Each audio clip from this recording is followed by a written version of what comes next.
अस्सलाम वालेकुम जी। आज की इस वीडियो में मैं आपको जापान के वीज़े की अहमियत बताऊंगा कि जापान वीज़े की कितनी ज़्यादा अहमियत है कि आपको कितनी अच्छी अच्छी बड़ी बड़ी कंट्रीज़ के वीज़ाज इस वीज़े के बाद मिल सकते हैं।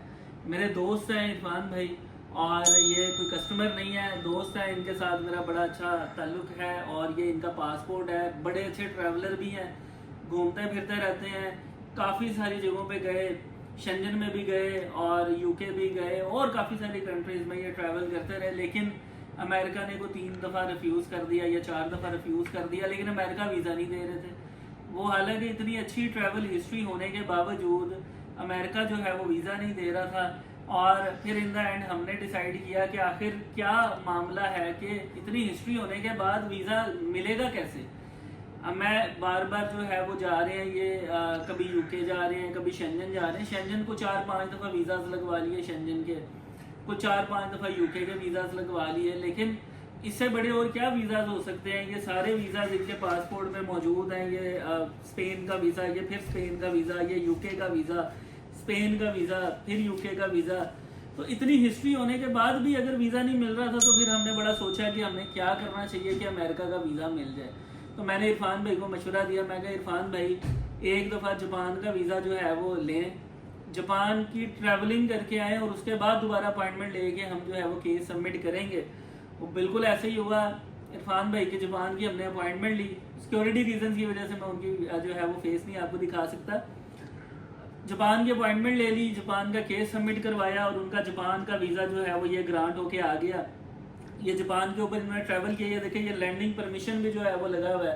15 दिन का जो लैंडिंग परमिशन होता है ये इनका लगा और ये ट्रैवल करके आए। 19 जनवरी को वापस आए हैं। 16 जनवरी को एंटर हुए, 19 को वापस आए। यानी 16, 17, 18, 19 4 दिन जो है ना सिर्फ इन्होंने वहाँ पे गुजारे और ये वहाँ से होकर वापस आ गए। वापस आने के बाद जो है ना इनकी अपॉइंटमेंट दोबारा से ली, और जो कि अपॉइंटमेंट आपको पता बड़ा लेट मिलती है। दिसंबर की अपॉइंटमेंट मिली, चेंज नहीं कर सके, टाइम भी इतना नहीं था, बिजनेस करते हैं। तो अपॉइंटमेंट मिली अमेरिका की। अमेरिका गए हैं इंटरव्यू देने के लिए। फिर वही सारे के सारे सवाल, कौन है आप, क्या करते हैं, पहले कहाँ कहाँ गए हुए हैं, और आखिर आगे जापान के वीज़े का पूछ लिया उन्होंने कि आपने जापान ट्रैवल किया हुआ है। मैंने कहा जी बिल्कुल जापान ट्रैवल किया है। कब गए थे? इन्होंने बताया जी मैं तब गया था। कितने दिन रुके? इतने दिन रुका हूँ मैं वहाँ पे। बिजनेस के लिए गए, टूरिज्म के लिए गए? ये भी उन्होंने बताया जी टूरिज्म के लिए गए। उसके बाद उन्होंने सिस्टम चेक करना शुरू कर दिया। करते करते इन द एंड फाइनली इनको वो इन्होंने अप्रूवल का पेपर दे दिया और इनका अमेरिका का ये वीज़ा जो है ये ग्रांट भी हो गया। ये अमेरिका का वीज़ा जो है वो इनका आ गया। तो बताने का मकसद ये है, मैं पहले भी बहुत सारे लोगों को कहता रहा हूँ कि जापान वीज़े की बहुत ज़्यादा अहमियत है। जापान का वीज़ा अगर लगा हुआ हो तो अमेरिका आपसे लाजमी पूछता है। 90% से ज़्यादा केसेस में जापान ने जिन लोगों को वीज़ा दिया और जिन लोगों ने ट्रैवल किया है और वो ट्रैवल करके वापस आए हैं तो उनको मोस्टली इंटरव्यू में पूछा भी गया है अमेरिका की तरफ से और उनको वीज़ा भी दिया गया। और फाइनली हम 3 अटैम्प्ट्स जो है वो नाकाम होने के बाद चौथी अटैम्प्ट में इनका वीज़ा जो है वो अमेरिका का हमने प्रोसेस करवा दिया। तो ये इरफान भाई की स्टोरी आप लोगों के साथ शेयर करना बड़ा ज़रूरी थी। और वो तमाम लोग जो कहते थे कि जी वीज़ा रिफ्यूज़ हो जाए तो वीज़ा मिलता नहीं है, अमेरिका एक दफ़ा रिफ्यूज़ कर दे तो शायद दोबारा वीज़ा नहीं देता, दूसरी मरतबा नहीं देता, तीसरी ऐसा नहीं है। आप अपने सर्कमस्टेंसेस चेंज करें। जब भी कोई आपकी वीज़ा एप्लीकेशन रिफ्यूज़ होती है, रिफ्यूज़ होने के बाद आपने सेम अगर प्रोफाइल पे दोबारा वीज़ा अप्लाई करते रहेंगे आपको कोई फ़ायदा नहीं होगा। जो रिफ्यूज़ल आपकी पहले से रही है वही बरकरार होगी, उसको चेंज नहीं किया जा सकता। और फिर फाइनली जब आप अपनी सर्कमस्टेंसेस बदलेंगे, सर्कमस्टेंसेस कैसे बदल सकते हैं? नंबर 1, आप अपनी फाइनेंशियल्स को मज़ीद स्ट्रॉन्ग कर सकते हैं।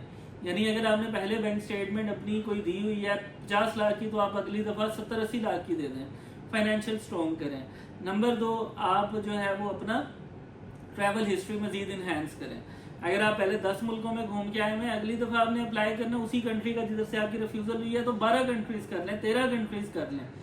सर्कमस्टेंसेस बदलें, आपकी रिफ्यूज़ल्स के बाद आपको उसी कंट्री का वीज़ा दोबारा मिल जाएगा। तो ये वीडियो तमाम लोगों के लिए है, मोटिवेशनल वीडियो है कि रिफ्यूज़ल के बाद परेशान नहीं होना। लोगों को 8-8 रिफ्यूज़ल्स के बाद भी जाके अमेरिका के वीज़ा भी मिले और 8-8 रिफ्यूज़ल होने के बाद भी शेंजन वीज़ा उनको मिल गया है।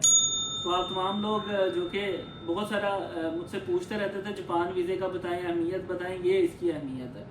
तो अगर मज़ीद किसी को कोई क्वेश्चन करने हो तो हमारे दिए गए नंबर्स पर रब्ता कर सकते हैं। हमारा चैनल सब्सक्राइब कीजिएगा। बहुत शुक्रिया। खुदा हाफिज़।